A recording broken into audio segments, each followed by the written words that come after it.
परंतु अनेक ठिकाणी जिल्ह्यामध्ये चक्रीवादळ झालं, अतिशय वेगाचं हे वादळ होतं आणि त्यामुळे केळी असेल, आपण बघतात काय परिस्थिती, केळीचे सगळे घड आहे ते सगळे कापडला केलेले आहे, केळी पडलेली आहे, फळझाडं पडलेत.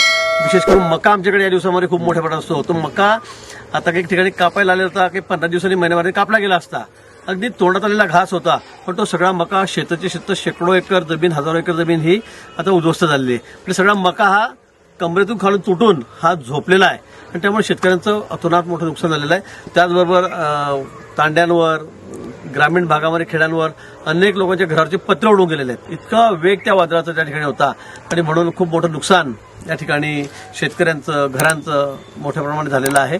म्हणून तहसीलदारांना मी तात्काळ आदेश दिलेले आहेत, जिल्हाधिकाऱ्यांशी चर्चा केलेली आहे, सर्व पंचनामे करायला सुरुवात झालेली आहे, पंचनामे करायचे आणि तात्काळ मदत, ज्यांच्या घरात राहण्याची व्यवस्था नाही, घरावर पत्रच नाही, अशा लोकांना तात्काळ मदत या ठिकाणी दिली जाईल आणि शेतकऱ्यांना सुद्धा मदत